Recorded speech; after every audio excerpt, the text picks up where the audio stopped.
I was just learning during the short commercial break that this is a very important day to one of my guests. So congratulations and happy birthday, Senator Masanga. Happy birthday. We should have said happy birthday for Martha. We needed to have some water. Some cake to splash her with water. Anyway, thank you. The chairman of the IEBC, Mheshimiwa Wafula Chebukati, says the register we have now is the final one. No T's will be crossed, no I's will be dotted, and there will be no commas. This, even as it is clear and glaring that there are names of about 92,000 registered voters who are no longer with us. The concern comes from the fact that in the previous elections, there were instances allegedly where dead people rose from their graves, voted, went back and slept or rested in peace. Are we facing a situation, final register with anomalies? Before my guests look at this, maybe the director could just play the clip where we have the IEBC giving the decision. The agents on the issue of the alarms and all that, the issue of the agents in case. With 32 days to the general election, the Electoral Commission has given what it says is the final word on the integrity of the voter register. This is the final register that will be used for the 2017 election without any further changes. The National Super Alliance, NASA, has demanded the expunging of up to 986,000 dead voters it claims are in the register. NASA calling for a special sitting of the National Assembly to discuss the KPMG voter register audit and allegations of planned ballot stuffing. IEBC, however, insists dead voters have since been deleted as recommended by KPMG. The figure of 1,982,000, we never received that figure from the Receiver Register of Deaths. I think that figure is statistics analysis which KPMG used. They say going by statistics of the number of people who die every day, so many from road accidents, so many from malaria, it's possible that you would have 1 million dead people from 2012 up to the annual. They gave annual figures and arrived at those estimates. We looked through the data once more and realized that out of those 88,000, out of those 92,000, it was actually 88,000 people that were deceased. And KPMG has written back to us confirming that there are actually 88,000. 3,300 and something are actually still alive. However, it has emerged that details of some persons who have passed on were still on the voter register. People die every day, and we all know that. Even on the 7th night of August, some people die. So you can never have really a clean register. But this gadget which we have, the KIMS must identify you before you vote. The dead people will not be able to come and be identified. IEBC has at the same time resolved to close the candidates registration system and lock out aspirants who are still in court over unresolved nomination issues. We cannot reopen the CRMS system which has the names of candidates, because to do so it means we have to stop everything which we are doing. So that's why we are saying we cannot input more names of candidates in those kits, because the process must go on. In instances where latecomers will be admitted, their results will not be transmitted electronically, though it will not have any effect on the presidential poll outcome. 7 of the 92,277 people who are apparently dead and in the voter register are actually candidates in the forthcoming elections. What did you understand of that report by the IEBC chair? I think, Charles, I am in agreement with Honorable Kaluma that this process, and even as in Jubilee, we need it to be free and fair, and to be seen to be free and fair. So I think the cleansing and the audit of the voter register, first of all, the people who delayed it were the same people.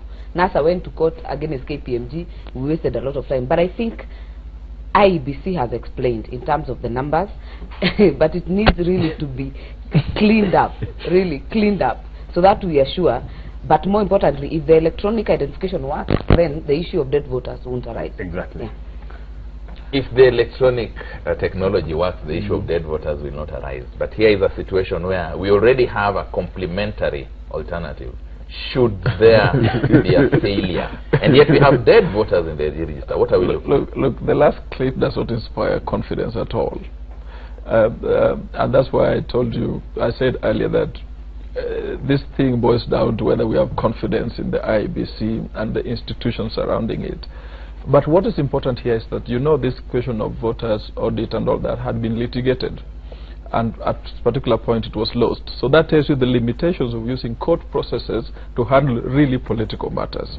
And this is a legitimate political question that there could be, and personally I believe there are voters there who are still in the voters register and are dead. Remember, so many people are dying as well. If you go to Rangwe, where I come from, burial every week.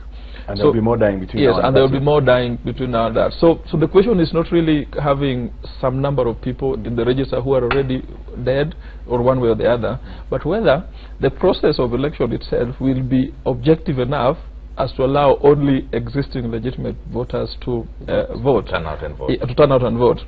And it's difficult to conclude that that's what will happen. It's difficult to conclude that IEBC is prepared enough to allow that to happen. It's also difficult to conclude that political sides... Incidentally, they don't have a legal standing to expunge the name of anybody from the register.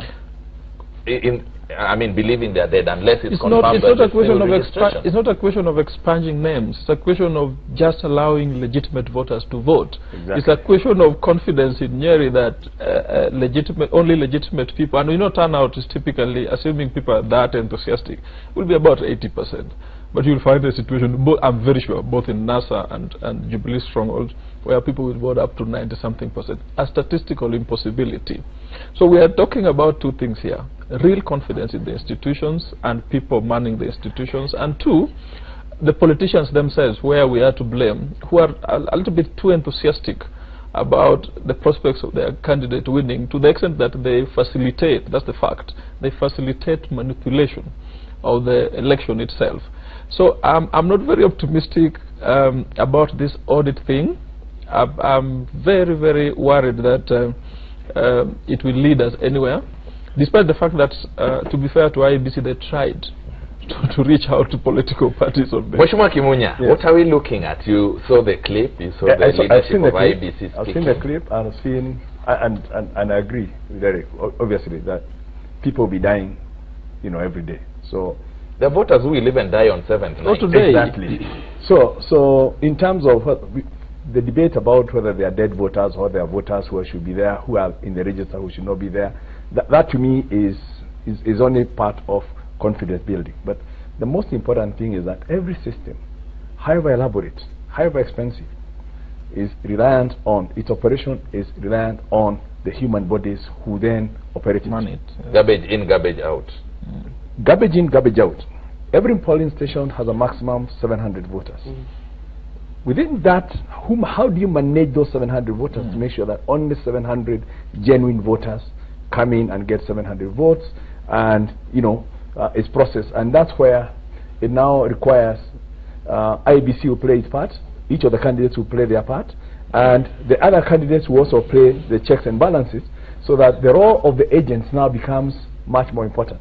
So that there's that oversight that ensures that the number of people coming in and getting their inks and all that, nobody is coming back again, nobody's getting two ballots, no ballots are actually stuffed in when there's nobody voting.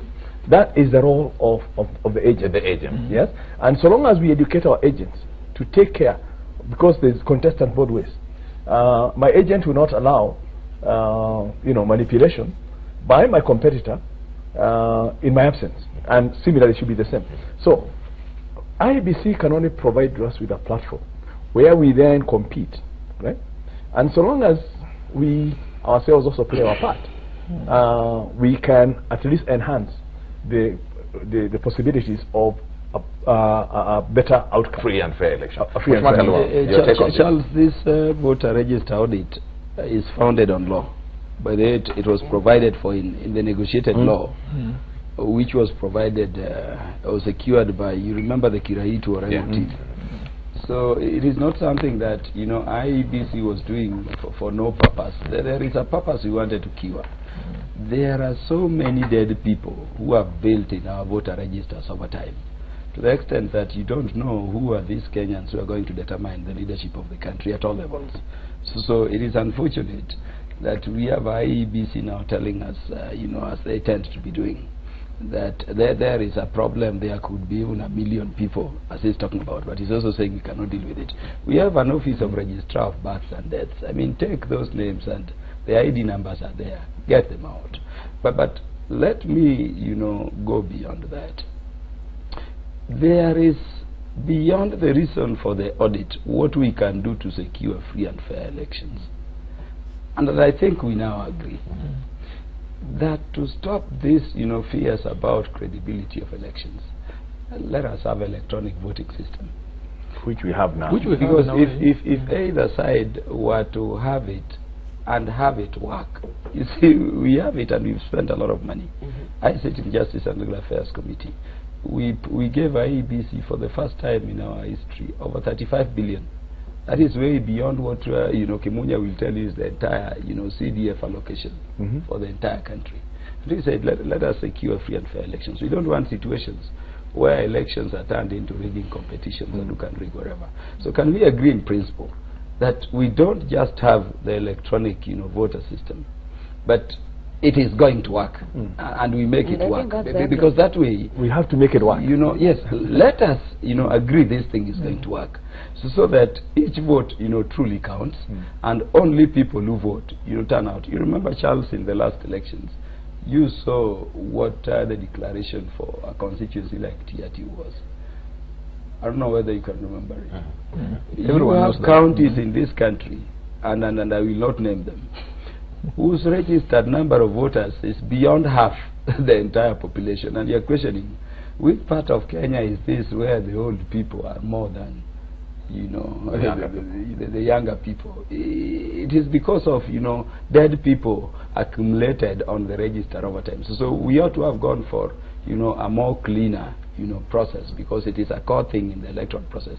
But if we can't because of time, let us go electronic. But the other thing also which is being raised by NASA, it is also in the law matter that the report of the audit is the KPMG report, yes, in Parliament, was to be tabled in Parliament for scrutiny, debate and adoption before the register, which is a single principal register of elections, is used. As far as IEBC concerned, they've done that. Now, when were we called? You know, somebody can say we are on recess, but you just need to call MPs, gazette it, and we go there and we have a scrutiny. It is not the role of IEBC.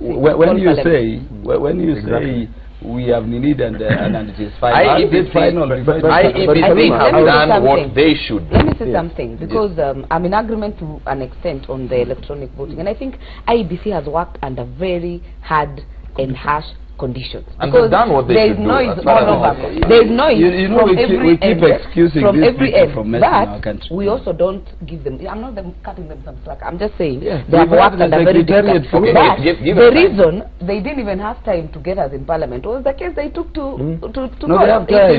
It delayed. And I think it is not the role of IEBC to call Parliament back. Or to table a report. Majority leader, talk to the minority leader, and let us get signatures. We are recalled for a special sitting. It is not the role of IEBC. Once a letter goes, it is not there should be a sitting. But the law contemplated the law. Where we are? Let me ask no, the requirement is for IEBC to table. It's all right. You know, Charles. 1 minute. Charles, no, this is critical for him. What I'm saying is not about tabling. What I'm saying is that it is within the contemplation of the law that until this, you know, last register and the report of the audit team is scrutinized, debated and adopted by Parliament, that's when they can't be a register. But it's the role of Parliament, that is according. Just a minute. That is according to the law. No, it is in the law. The same law says the IEBC needed to have gazetted the register by 22nd of. No, that one had passed. That one had passed.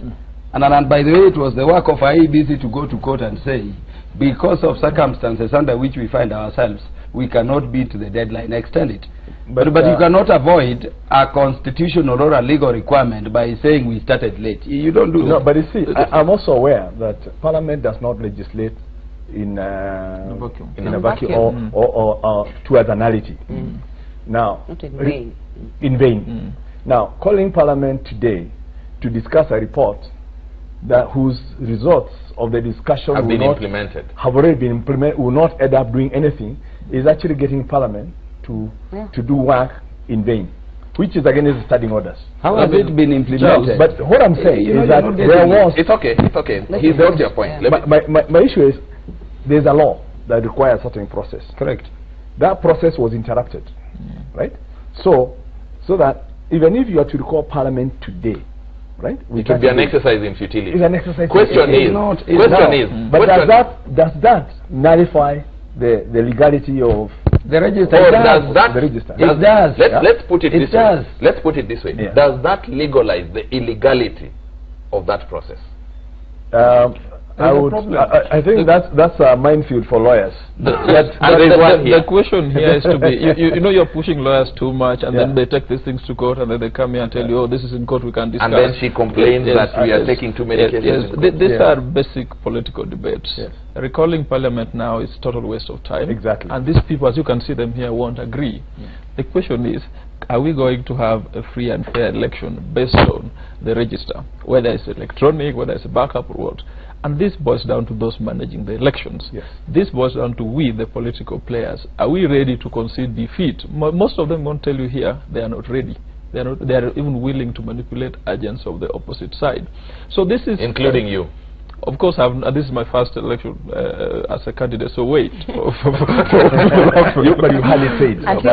But I know this happens, and I receive reports daily from Rangwe. I'm just from Rangwe 2 days ago of already attempts to manipulate it by recruiting favorable agents, favorable returning officers, and we are taking steps at that level, and of course employing the right agents to protect it. But look, this question goes beyond IEBC. This question goes to political parties, particularly the major ones, and the candidates themselves. You know, we blame IEBC a lot for what to me looks like our own moral failures.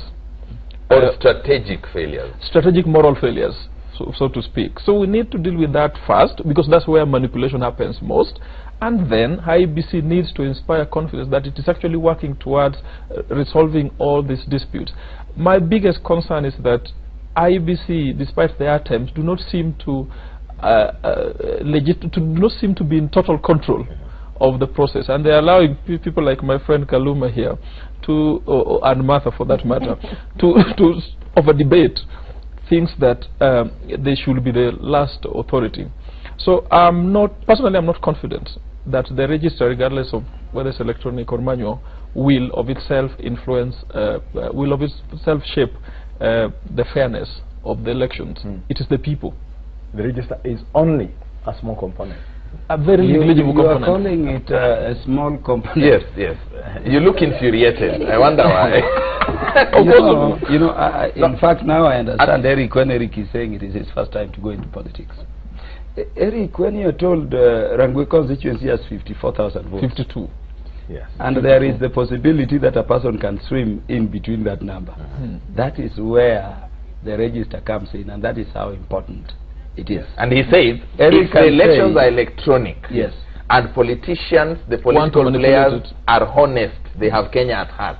You know, then there is let me tell you, that thing about moral bankruptcy is neither here nor there. It's an ideal situation. It is the ideal situation. Remember, yours is to go for elections and to win it by all means. And that is why you have an institution called the IEBC. The referee. By all means. The referee. By all means. By all means, including manipulating it. What power is. Machiavelli. If you get time and you get a way to win it, you'll win it. And that is why we create an independent institution, and we give that institution systems to control your immoral ways of winning it. So that there is electronic voter registration, there is a clean register somewhere. And by the way, in developed nations, do political parties even have the so-called agents in the polling stations? The agents are for the electoral body itself, and they ensure it is voting and you go home. And I've observed this around. And now, when you tell ODM, have agents in the middle of Gatundu. When you tell Jubilee, have agents in the middle of Homa Bay. And you know the situation cosmopolitan, or somewhere down by the lakes over there. I mean, what are you talking about? We must have a situation where we say we have an institution to undergird elections called the IEBC, because we know there can be cheekiness and mischief from both sides. We want it free and fair. So everybody goes into an election to win, not to lose. No, actually, we need to clarify the only bottom line. No, we need to clarify this, Charles. Which is in mature democracies, actually, political parties have agents. Only that they represent political parties because ideologies are straightforward. At this point, we have individual candidates having agents. So the role of agents is not something... Because we are still not a mature democracy. No, obviously, ideologically we are not. In which democracy, political parties are the ones to actually provide the agents. Yes. And in situations where we have independent candidates, thousands of independent candidates, each of the independent candidates will have to have an agent. So you add up with a polling station crowded with like. But I hope eventually, and I really hope this for this country, that we can get to somewhere that because even now, as if we even say we have electronic voting, it's really still a manual process. By all fairness, is that your identity? It's identification. You have to. We must get. I mean, we have broken grounds with M-Pesa in this country. I hope we can get to that level. By the way, but why are we refusing? I hope we can get to that level. That what do you think is from our what is stopping? What is stopping? I think capacity. I would think so, No, but eventually. But eventually, I hope elections, mobile money. Let's work on it. Yeah, we can be able to give it do ourselves that within the next 5 years. Yeah, we within should. the next why not now? Because now it is too late. Let's be in all fairness. Why not now? Let's be realistic. Gentlemen and ladies, Why not change anything? Gentlemen and ladies, within the next 5 years. Okay, Mheshimiwa Kimunya, let's leave it at that. It's something that we seriously need to see. Technology. We have just about 5 minutes, and one of the reasons why we have all this is because you people as politicians have a way of swaying crowds by the things you talk about, incitement, facts, figures, lies, and all the rest. The presidential debate was going to provide the ideal platform for issues to be tackled as far as the presidential candidates are concerned. Two of the main candidates are now saying they're not going to take part, and they are giving reasons. Do you think this platform would have helped Kenyans decide? I start with you, Akili. Well, you know, I talked about mature democracies. You hope at a particular point that all the candidates will be able, or those planning to rule us, will be able to have a space to debate, and we audit them from there. But you also need to be a little bit serious about it. It's not a time for people to just come there and attack the main candidates and, you know, throw all this manner of words, because some of these guys are meeting the Prime Minister and grab the limelight. Yes. So I can understand the legitimate reason to have this debate going on, but I can also look at it from the I also want to look at it from the perspective of the President and the Prime Minister. You are overexposing them.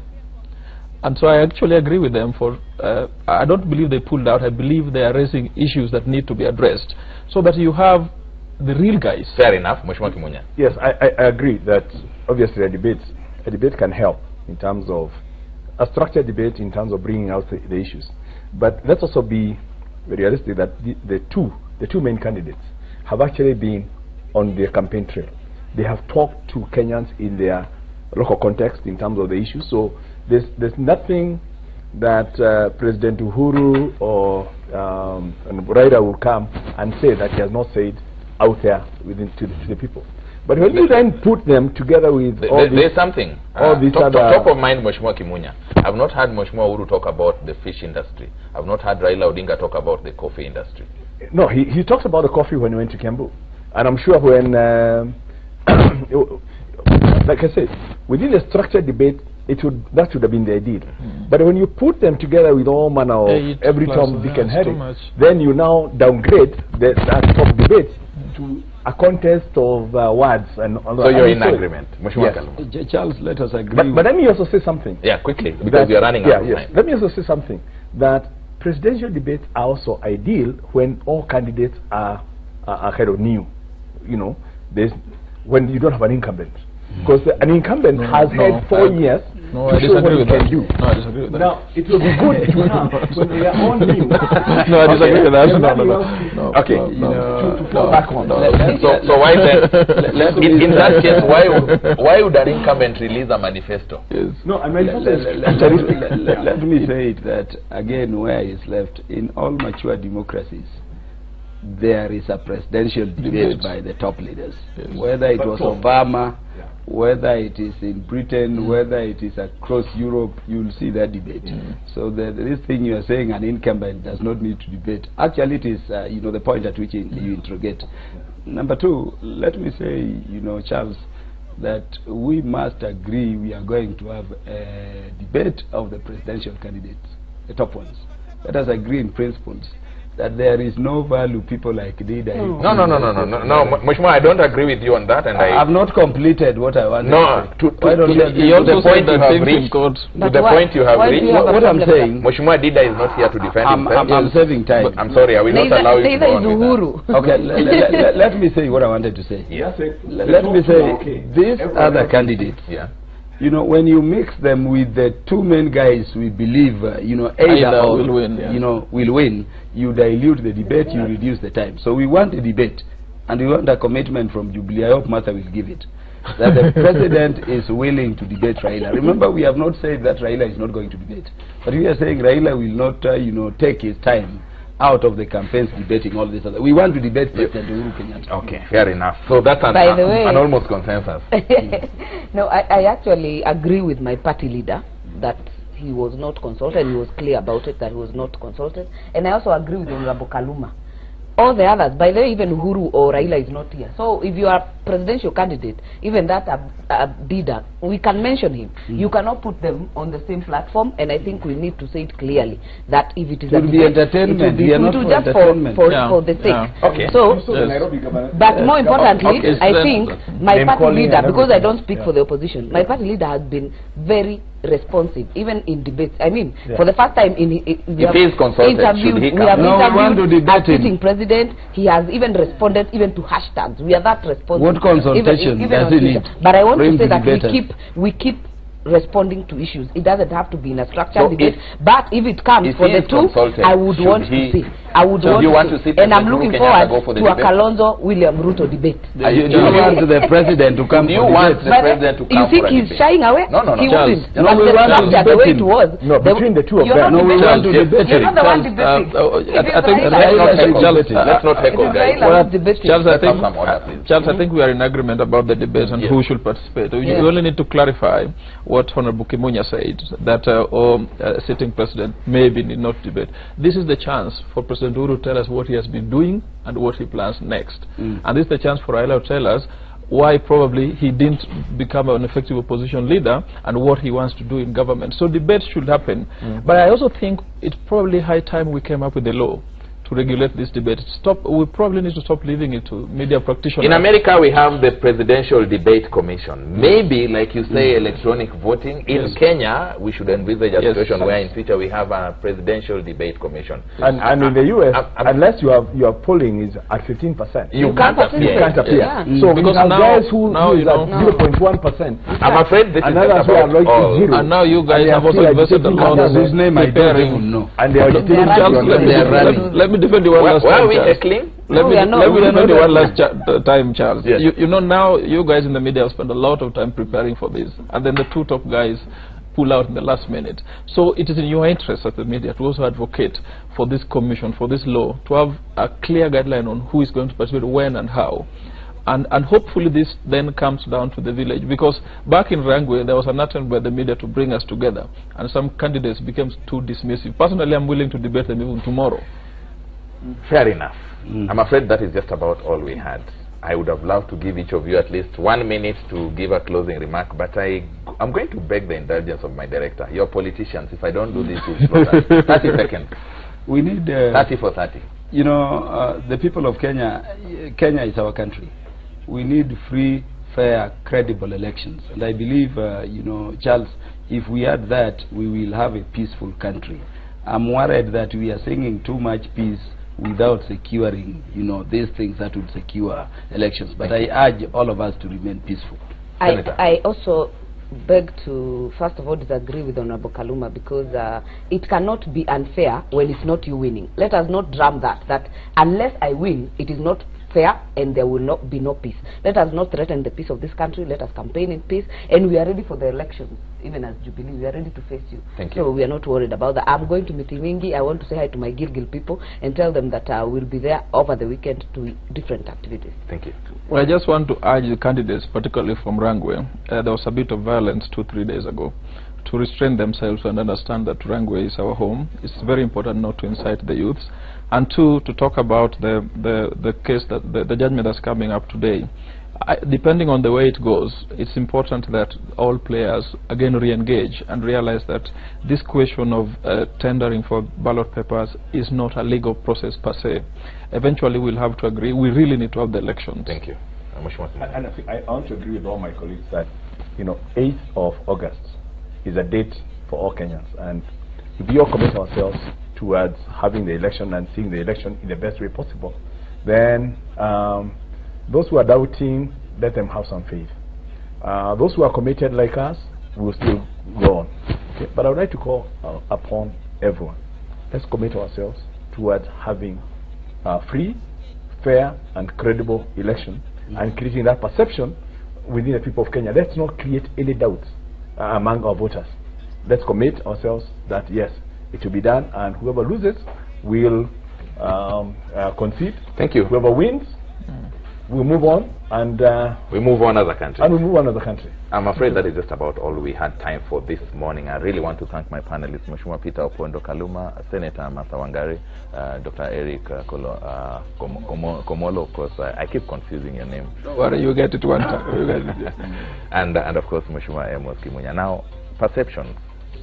If you perceive that you want to live longer on this earth, you must do something to make that perception come to fruition.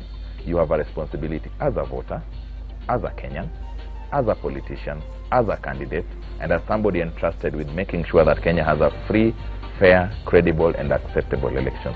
Do not fail your perception. I will leave you with Willis Raburu, talking insurance matters. It was a pleasure.